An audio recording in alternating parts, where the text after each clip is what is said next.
Afrique des libertés, bonsoir. Je vous salue.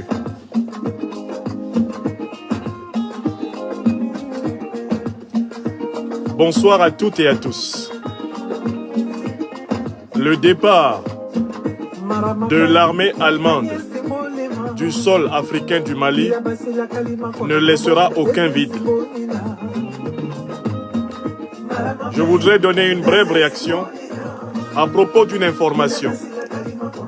Le nouveau ministre allemand de la Défense, M. Pistorius, a fait une déclaration qui est en fait une véritable goutte d'eau qui va déborder le vase de l'opinion africaine. Et je voudrais démontrer en quelques mots et en quelques minutes que le départ le plus rapide possible de l'armée allemande du sol africain du Mali ne laissera aucun vide. Nous voulons encourager les autorités allemandes à retirer le plus tôt possible les troupes allemandes du sol. Nous voulons les encourager à retirer le plus tôt possible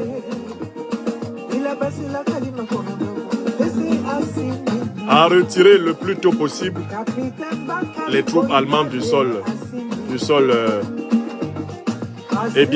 du Mali. Mes amis côté YouTube, s'il vous plaît, partagez rapidement parce que je vois que nous avons un vrai souci côté YouTube. Je ne sais même pas si vous avez accès à moi côté YouTube. Et si vous n'avez pas accès à moi, faites-le moi savoir par un commentaire. Autrement, je serai obligé de nous reconnecter. Je vais arrêter et reconnecter la vidéo côté YouTube.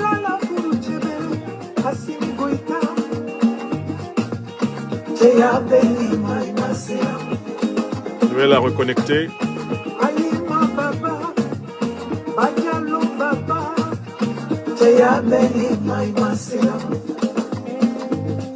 C'est la Maman Africa qui ouvre le chemin. Je vous salue à travers l'Afrique. Je vous salue à travers les diasporas.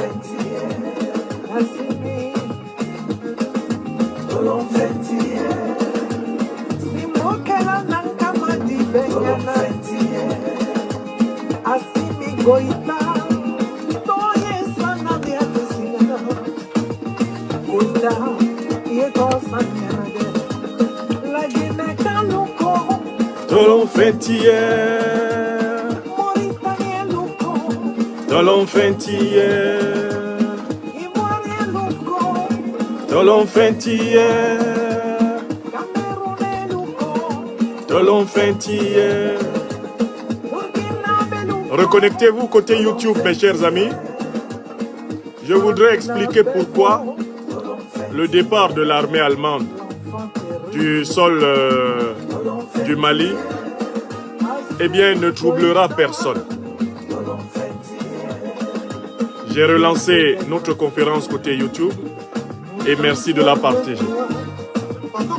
Vous êtes déjà 700 personnes en direct côté Facebook. Rejoignez-nous côté YouTube et partagez massivement la conversation que je vous propose. Le départ de l'armée allemande du Mali ne laissera aucun vide. Merci à toi, Maman Africa. Aïcha Kone.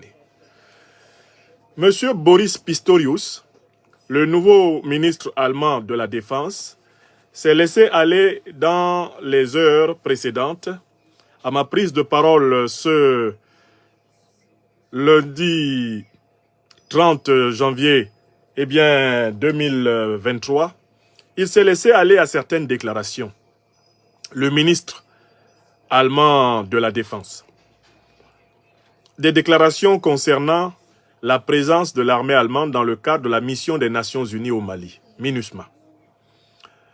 Pour résumer les propos de M. Pistorius, il a dit que, finalement, le délai que les autorités allemandes s'étaient donné pour retirer leurs troupes du Mali, à savoir le mois de mai 2024, est un délai trop long. Et que lui, le nouveau ministre allemand de la Défense, ne juge plus nécessaire de prolonger jusqu'en mai 2024 le séjour des troupes allemandes au Mali, au motif que leur présence sur le sol malien n'est pas optimale puisque ces troupes ne peuvent pas opérer au Mali comme elles le veulent. Elles n'ont pas toutes les coudées franches pour faire ce qu'elles veulent sur le sol malien. Et voilà pourquoi lui, Boris Pistorius, remplaçant Madame, je pense, Christine Lambrecht, envisage un retrait, anticipé, avant 2024, des troupes allemandes de la mission des Nations Unies au Mali, MINUSMA. Je voudrais donner mes réactions d'analystes politiques et de connaisseurs sérieux de ce dossier. D'abord, je voudrais rappeler dans quelles circonstances les troupes allemandes se sont retrouvées au Mali. Ensuite, je voudrais souligner les raisons pour lesquelles la présence des troupes allemandes au Mali ne pouvait rien changer à la situation sécuritaire du Mali. Ce sera l'objet de la deuxième partie. Troisièmement, je voudrais dire pourquoi le peuple malien demande depuis très longtemps à toutes les troupes occidentales, notamment présentes dans la MINUSMA, de quitter son sol. Et pourquoi en fait, le nouveau ministre allemand de la Défense, Boris Pistorius, excelle dans l'art d'enfoncer des portes ouvertes, ou plutôt de tuer les mouches à coups de hache. Car en fait, ce qu'il demande n'est pas nouveau et le peuple malien demande davantage que cela depuis très longtemps. Si les autorités allemandes avaient écouté l'écrasante majorité des Maliens s'exprimant depuis plusieurs années, plusieurs mois, plusieurs semaines dans les rues du Mali, elles auraient retiré il y a belle lurette les troupes allemandes du sol malien. Donc voici les gens qui disent qu'ils vont faire ce qu'on leur demande de faire depuis et qui donnent l'impression d'inventer la glace. Ou même simplement qui donnent l'impression d'avoir découvert que le jour se lève avec le soleil et se couche avec lui.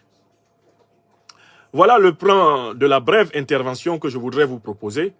Vous êtes d'ores et déjà près de 1500 personnes en direct de cette conversation, puisque vous êtes plus de 800 ici sur Facebook et vous êtes plus de 640 par là sur YouTube. Je vous invite à poser les deux gestes.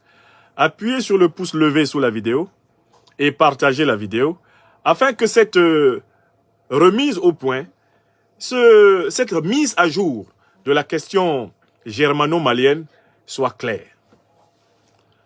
Alors, commençons sans plus tarder avec la première question. Comment les Allemands se sont-ils retrouvés au Mali? Comment se sont-ils retrouvés au Mali? Comment l'armée allemande s'est-elle retrouvée là au Mali?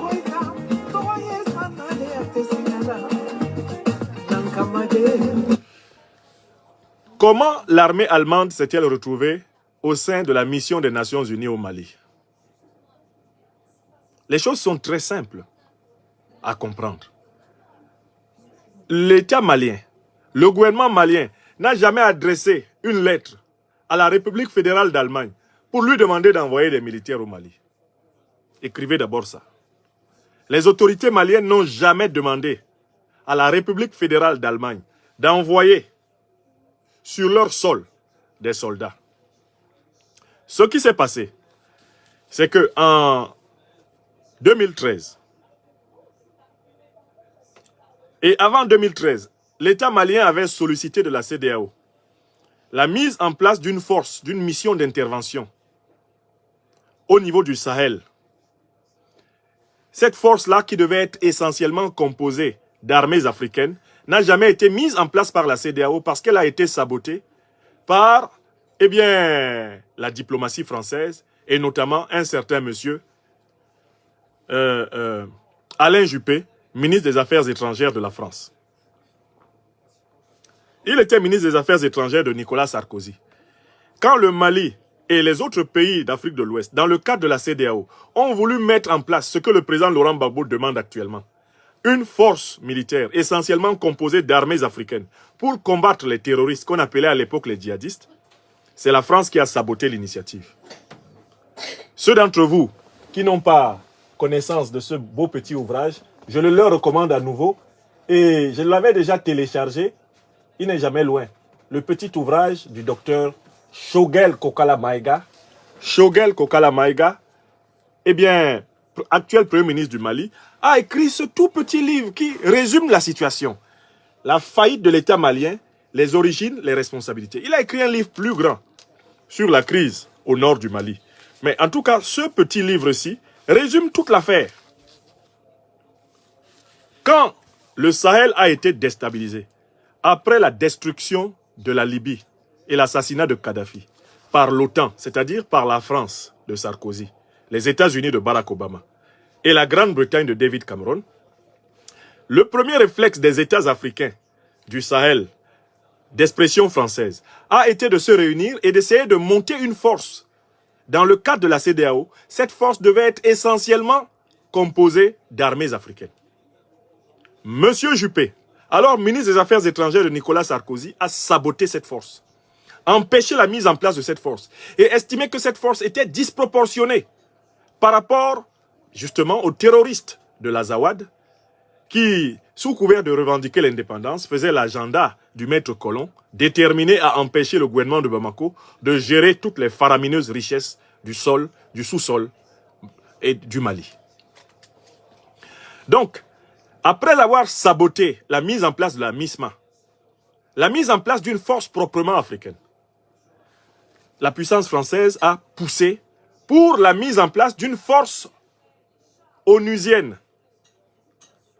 Après elle-même avoir réussi à convaincre les nouvelles autorités maliennes, notamment en 2013, qu'elle était indispensable.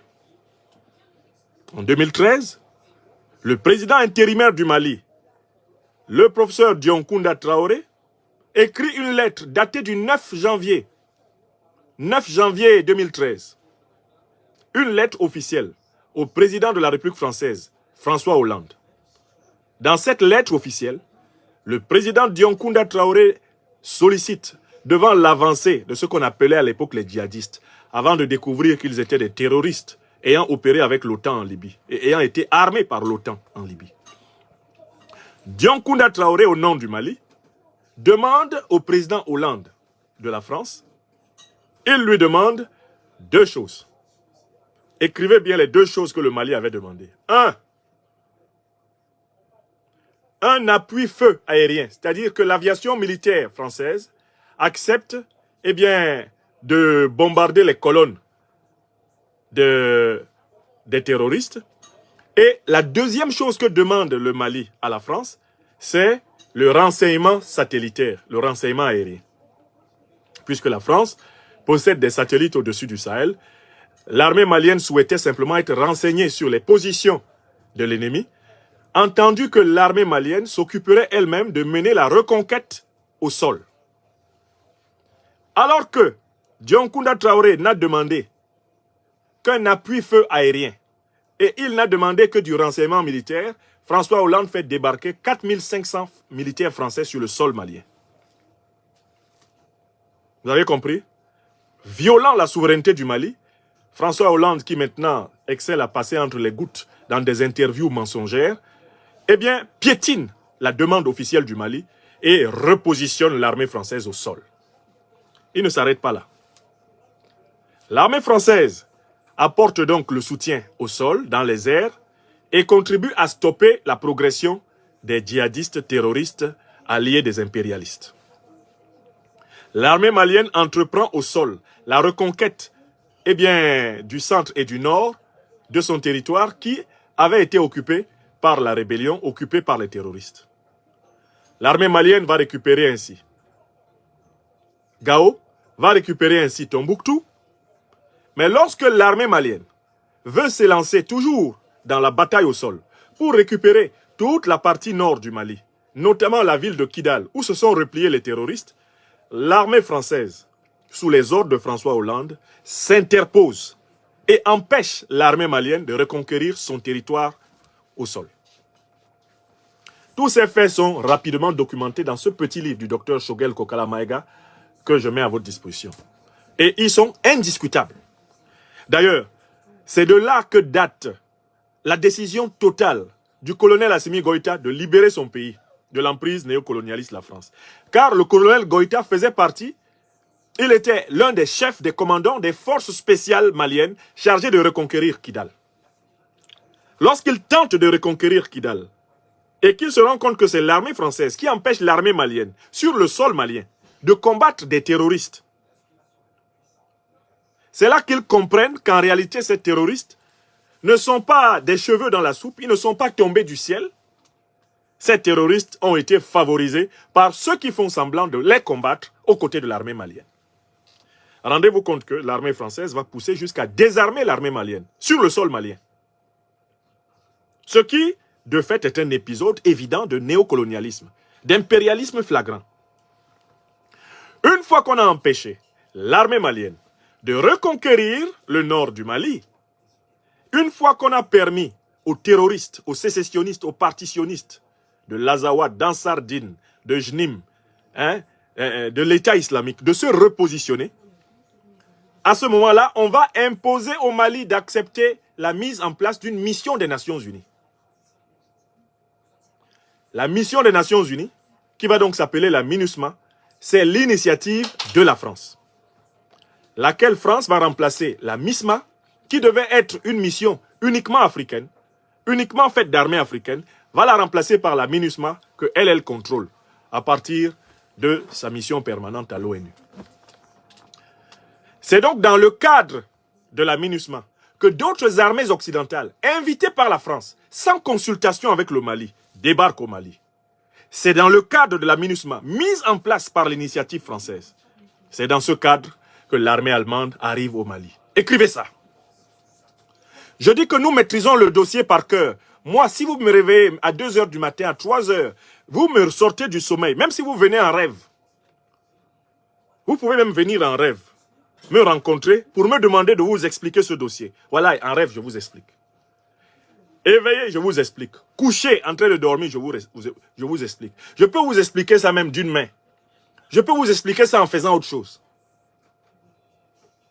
Donc, il faut bien que vous sachiez, et il faut bien que les Allemandes et les Allemands sachent que les autorités du Mali n'ont jamais invité l'Allemagne à mettre les pieds sur le sol malien.